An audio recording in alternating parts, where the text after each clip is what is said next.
Let's go over and take a look at Lockheed Martin and see how this sets up for a possible swing trade, or how it would have according to my guidelines. So stocks that had price action pullback and signs of recovery. So you can see we've had some pullbacks all the way down here through about the 21st of July. We want stocks with high trading volumes. You can see we're at about 3 million shares there, 1.5 million shares, so it has good high trading volume. Stocks with positive trends, all right? So here we're starting to see positive trends in our SMAs. Stocks trading above the 200-day moving average. So here's the 200-day moving average, and it didn't start trading above till about right here. Okay, RSI showing positive momentum. We look down, here's the RSI moving at positive momentum. Looking at the MACD crossing, the MACD is crossing right here. Look at the slow scholastic crossing, it's crossing right there. We don't see any earnings or dividends coming up at this point, so also that's a good positive. So under our trading scenario, we would have probably gotten in at this point here, and that would have been at $406.08. So on the next day, or 7/29, we would be at 413.81. As of 8/1, we would have closed at 419.28. Yesterday, we closed at 428.78, and today we're currently trading at 429.84. So from 429.84 to 406. So we're up several dollars on that at this point. We look down, we see that our 20-day moving average is moving up. We're still above the 9. We are still above the 200-day, and we're just tapping off the 50-day here. We look down at the indicators. The MACD is still cruising up. We're seeing a little bit of a turnaround, just smoothing out of the RSI, and a little bit of a rollover, the slow scholastic. So at this point, you could stay in this trade if you wanted. You could get out of this trade. You've made some pretty good money, but all the indicators are looking up. We just have a little bit of a rollover here. If this would cross over, that would give me pause, and I'd probably consider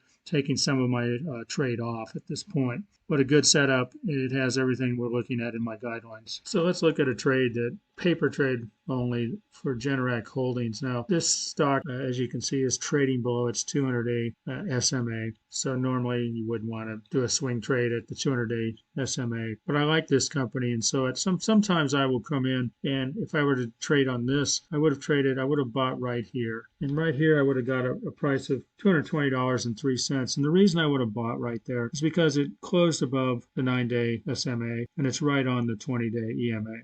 So looking down, I see the RSI is in an upward trend. I see a crossover on the MACD and a crossover on the slow scholastic. So these are signs that I would take a chance on this trade because I like the company. If it didn't work out, I would still keep it. But again, it's trading under the 200-day moving average. So as you see, this trade moves up. We bounce off the 50 a couple times. You would stay in the trade. However, right now, because I know earnings is tomorrow, I would be selling at this point right here. So if we were selling, let's say it's $266.28 at the price I sold, we got in at $220.03. That's $46.25 a share. If you had 100 shares, that would be about $4,600. So I'd be happy with that trade no matter what happens in earnings. I just don't like to go into a trade into earnings, especially with the economy the way it is, because forward guidance can go either way and it can just wreck your stock. So I'd rather get out now, take my $46 per share profit, and whatever happens tomorrow happens. And we'll take a look at the chart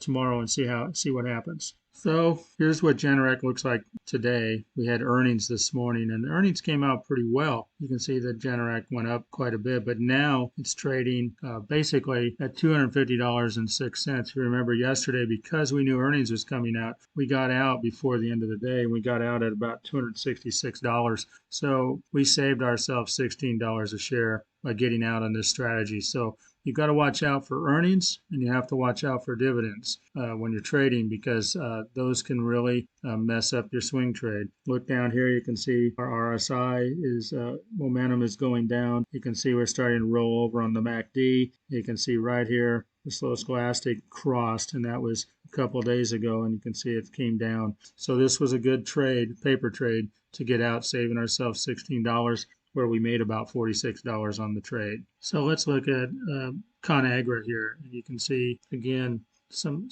of my fundamentals and guidelines here. This is your 200-day moving average, which we always look at. And you can see that we had a big decline here. And then coming into about the end of May, we started going sideways. And right here on the 22nd of June, we crossed above the 9-day moving average, and we're right at the 20-day moving average. We're still under the 200-day. So again, my guidelines would say, we wouldn't get in, but a lot of times I would get into a trade like this. So this is one close above the 9, which is one of my guidelines. You can see we closed at 32.46. So you'd have bought there. The next day you were at 33.31. Next day you're at 34.10. We're at 34.05. We're still above the 9-day moving average all the way up, and we're at 35.74. So we've 35.74 from 32.04. So we've made quite a bit on that so far. But what happened? We know that earnings coming up. This is where you would have gotten out. So because earnings, and the next day here comes earnings, and boom, a drop down. So then we came back up and we moved sideways. And watching this again, you would see right here, you closed above the 9-day moving average, but you're above the 200-day moving average. You might have gotten in on that trade, or you might have waited for a full one candle close, which would have brought you right here. You would have gotten in at 33.86. The next day, it looks pretty good. We're looking down, we're seeing some momentum, we're seeing the crossovers, but then again, the dividend came. So the next day the dividend came and they paid 33 cents, and boom, you're down. So if you had got in here, that would have been at 34.21. You would have closed here at 34.12. You'd been down a little, but then again, we're still above the 9-day. We're still above the 200-day. We're still seeing some positive action on the slow scholastic. We're seeing some positive momentum on the RSI, and kind of a sideways movement on the MACD. So it's your choice to stay in or out. At this point, we're at $34.33, and we got in at $33.86. So we're up. At this point, it's a decision time for you. Do you take your profits or do you let it roll?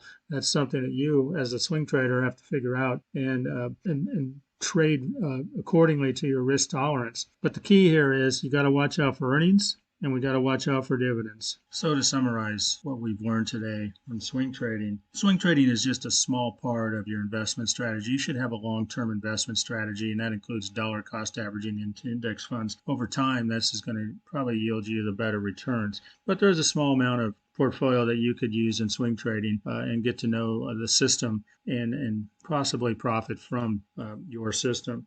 So before you start, make sure you study different swing trading methods and tools, and then develop your swing trading guidelines and strategy. So start with paper trading and test out your strategy, and if the strategy works, then move into investing some money in a small amount. Trade in tax advantage accounts to avoid your tax complications. Constantly evaluate and update your swing trading strategy, because as markets change, you'll have to change your strategy also. And again, this is not financial advice. This is just education to help you become a better investor. So thank you for watching this video. Thank you for being a part of the Platinum channel of the Best of Us Investors. Have a great day.